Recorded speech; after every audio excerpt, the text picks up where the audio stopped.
का हमारा टॉपिक है कैलकेरियस स्केलेटन केस्मी कैल्शियमी कंकाल। कई एकशरीकी प्राणी अपने शरीर के चारों ओर कैल्शियम कार्बोनेट का आवरण स्रावित करते हैं। यह आवरण मुख्यतः इनकी सुरक्षा के लिए होता है। कैल्शियमी कंकाल का अध्ययन हम निम्न उदाहरणों में करेंगे: कोरल और मोलस्का में कवच, फाइला व लेमिनिडेंस एवं स्टारफिश में। कैल्शियमी कंकाल कैलकेरियस स्केलेटन इन प्राणियों के अलावा अन्य प्राणियों में भी पाया जाता है। तो देखिए, जो इन्वर्टिब्रेट्स हैं उनमें कैल्शियम का जो स्केलेटन होगा वो मुख्यतः कोरल में, मोलस्का में और स्टारफिश में स्टडी किया जाएगा। अब है कोरल में कैलकेरियस स्केलेटन। कोरल संघ सिलेंड्रेटा के सदस्य हैं। ये अपने चारों तरफ कैल्शियम कार्बोनेट के आवरण का श्रावण करते हैं। संघ सिलेंड्रेटा के क्लास हाइड्रोजोआ के कुछ सदस्य अपने चारों तरफ कोरल या कैल्शियम कार्बोनेट के कंकाल का श्रावण करते हैं। देखिए, जो समझना है कि जो कोरल्स हैं, एक्वेटिक हैं, वो सिलेंड्रेटा फाइलम में आते हैं। इसके अंदर भी जो क्लास हाइड्रोजोआ है उसके सदस्य अपने चारों ओर कैल्शियम कार्बोनेट का कंकाल बनाते हैं। हाइड्रोजोआ मूवेबल नहीं होते, पोलिप अवस्था पाई जाती है और अपने चारों कैल्शियम कार्बोनेट का स्केलेटन सिक्रीट करती है।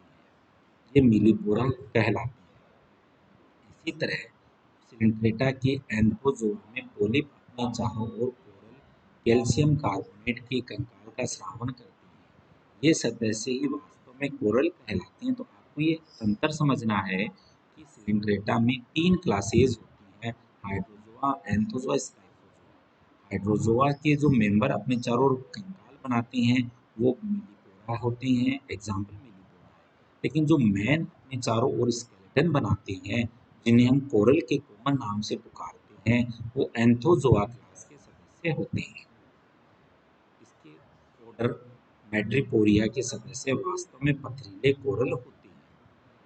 संघ सिलेंड्रेटा के सदस्य पॉलीमॉर्फिज्म प्रदर्शित करते हैं। पॉलीमॉर्फिज्म का मतलब होता है बहुरूपता, यानी उनमें पोलिप अवस्था, स्थानबद्ध अवस्था और मेडुसा अवस्था, गतिशील अवस्था, लैंगिक अवस्था पाई जाती है। तो अलैंगिक और लैंगिक अवस्था, स्थानबद्ध गतिशील अवस्था में अपना जीवन को वो जीते हैं, यही पॉलीमॉर्फिज्म है। इनमें एक ही प्राणी के अलग अलग प्रकार के जॉइंट्स पाए जाते हैं। तो देखो, इसके अंदर जो अलग अलग स्टेज होते हैं वो जॉइंट्स कहलाते हैं। सिलेंड्रेटा के वर्ग एंथोजोआ के सदस्यों में केवल पोलिप अवस्था पाई जाती है तथा ये पोलिप ही अपने चारों तरफ कैल्शियम कार्बोनेट के बाह्य अधिचर्मी एपिडर्मल कंकाल स्रावित करते हैं। तो जो एंथोजोआ होता है उसके अंदर पोलिप स्टेज होती है। पोलिप का मतलब वो किसी सरफेस से चिपकी हुई एसेक्सुअल स्टेज होती है और वो अपने चारों ओर कैल्शियम कार्बोनेट का एपिडर्मिस सिक्रीट करती है। इनमें कंकाल का श्रावण एबोरल सिरे के एपिडर्मिस से। देखो, कोई भी एनिमल होता है उसका एक ओरल सरफेस होता है, एक एबोरल। तो नीचे वाली एबोरल सरफेस होती है, उसके बाहर की ओर जो एपिडर्मिस होती है, एपिडर्मिस कहते हैं क्या, अगर मान लो पैरों की तरफ हो तो जो पीटल डिस्क होती है उस पे कोशिकाएं पाई जाती हैं जो कंकाल का सिक्रीशन करती हैं और ये कोशिकाएं होती हैं कैलिकोब्लास्ट सेल्स। इनका कंकाल कैल्शियम कार्बोनेट के क्रिस्टल्स का बना होता है। कंकाल, कोरल का कंकाल 2 प्रकार का हो सकता है। एक तो होता है परवालक कोरेलाइट और एक होता है कोरेलियम। तो देखिए, परीक्षाओं में क्वेश्चन आता है right about note on coral skeleton, या क्वेश्चन ये आता है कि कारेलाइट क्या है, कारेलियम क्या है। तो अब हम स्पष्ट रूप से इसी को ही आगे की ओर पढ़ते हैं। कारेलाइट कारेलाइट एक प्रकार का कंकाल है। एकल प्रवाल या कोरल के कंकाल को कोरेलाइट कहते हैं। तो देखो, अगर कोई एक सिंगल कोरल हो उसका जो कंकाल होगा वो कोरालाइट कहलाएगी। यह एक पैलेनुमा संरचना होती है जिसमें आधारी प्लेट नामक एक संरचना आधारी भाग को बंद रखती है। तो कहने का मतलब है कि बेसल प्लेट नीचे की ओर पाई जाती है तथा प्याला भित्ति या परवारक थीका अग्र भाग को बंद रखती है। तो इसमें क्या होता है, नीचे की ओर बेसल प्लेट होती है, ऊपर की ओर थिका होती है।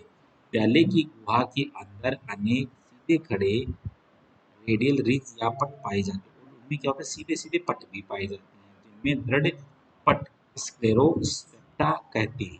ये पट प्याले की भित्ति से प्याले के केंद्र की ओर फैले होते हैं। इन्हें स्क्लेरोसेप्टा के भीतर सिरे परस्पर मिलकर एक अनियमित केंद्रीय कंकाली पिंड बनाते हैं जिसे स्तंभिका या कोल्यूमिना कहते हैं। इस तरह का कोरल कंकाल निम्न प्राणियों में पाया जाता है, फंजिया, फलेबेला, कैरियोफाइलिया। इन्हें एकल कोरल या सोलिटरी कोरल भी कहते हैं। इनके कंकाल को कोरेलाइट कहते हैं जो डिस्क के आकार का, प्याला या अम्ब्रेला के आकार का होता है। ये वो डायग्राम है जिसे अभी हमने पढ़ा है, इसे हम समझते हैं कि देखो, ये नीचे की ओर बेसल प्लेट है और ऊपर की ओर की जो प्लेट होती है वो थिका कहलाती है। इसमें ये बताया है कि बीज के अंदर सेप्टा पाए जाते हैं और ये देखो आपको ये सेप्टा नजर आ रहे हैं, वन जो ये जो सेप्टा जो इसके बेसल प्लेट से सेंटर की ओर जा रही हैं, ये स्क्लेरोसेप्टा कहलाती हैं। अब आता है कोरेलम। कोरल या परवाल एकल के अलावा कॉलोनियल भी हो सकते हैं। तो हम जानते हैं कि जो कोरल एनिमल है वो सिंगल सोलिटरी भी हो सकता है और वो ग्रुप के अंदर कॉलोनी में भी रह सकता है। एकल कोरल के बाह्य कंकाल को कोरेलाइट कहते हैं, हम पढ़ ही चुके हैं। अगर कोई सिंगल कोरल होगा और उसका कंकाल होगा जो आप डायग्राम में देख रहे हैं कोरेलाइट, लेकिन कॉलोनी के संपूर्ण बाह्य कंकाल को कोरेलम कहते हैं। लेकिन अगर वो कॉलोनी में रहती हैं और उसके चारों ओर कंकाल होगा तो वो कोरेलम कहलाएगा। कोरेलम या सह-परवाल हजारों कोरेलाइट या परवालकों को बना होता है, यानी उसमें बहुत सारे जो कोरेलाइट हैं वो आपस में मिलकर के कोरेलम बनाते हैं। तो हम ये भी कह सकते हैं कि कोरेलाइट सिंगल है और कोरेलम बहुत सारे कोरेलाइट का मिला हुआ रूप है कोरेलम। ये कोरल के सभी पोलिप पार्श्व खोखली नलिका का संयोजनों द्वारा आपस में जुड़ी रहती है। प्रत्येक संयोजनी नलिका में जठर वाहिनी गुहा गैस्ट्रोवेस्कुलर कैविटी का प्रसार पाया जाता है। यह ऊपर की तरफ गैस्ट्रोडर्मिस तथा नीचे की तरफ एपिडर्मिस द्वारा लाइंड होती है। निचली एपिडर्मिस दो प्यालों के बीच कंकाल का स्रावण करती है। निवही कोरल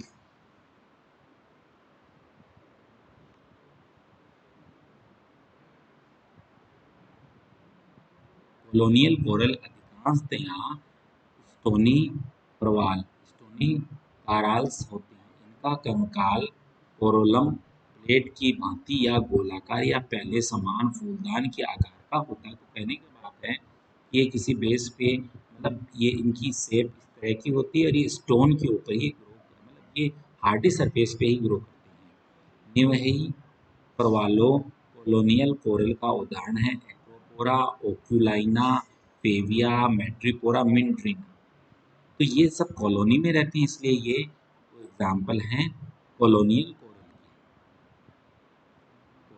कोरोलम।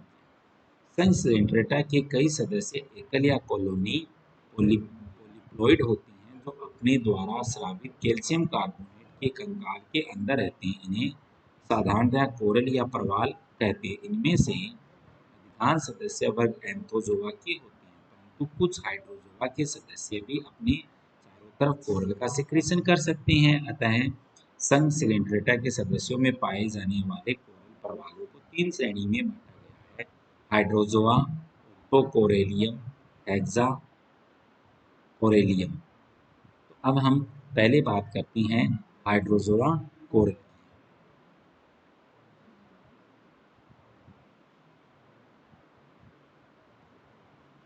हाइड्रोजोआ कोरल वर्ग हाइड्रोजोआ के गण हाइड्रोकोरेलिना के कुछ सदस्य ऐसे हैं जो अपने चारों तरफ कैल्शियम का बाह्य कंकाल सिक्रेट करते हैं। ये हैं मिलीपोरा, स्काइलेस्टर, स्टिकोपोरा, इनमें कंकाल का श्रावण एपिडर्मिस के रूपांतरित कैलिकोब्लास्टिक परत करती है। ये प्रवाल कोरल अन्य कोरल भित्ति बनाने वाले कोरल्स के साथ पाए जाते हैं। ऑक्टोकोरेलियम प्रवाल वर्ग एंथोजोआ के सब क्लास है ऑक्टोकोरेलिया में कई प्रकार के कोरल आते हैं, जैसे अल्सायोनियम, डेडमैन फिंगर्स भी कहते हैं, के चारों तरफ एक कोमल प्रवाल पाया जाता है। यह प्रवाल एक मोटे मध्य श्लेष्म स्तर मीसोग्लिया के अंदर धसे कैलकेरियाई कांटों के अंतः कंकाल वाले पोलिपों का निवाह होता है। अतः कंकाल संपूर्ण निवाह के लिए एक ही होता है।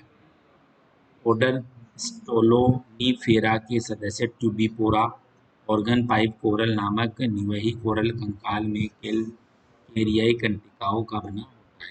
इनमें लोहे के लवणों की उपस्थिति के कारण इनका रंग लाल होता है।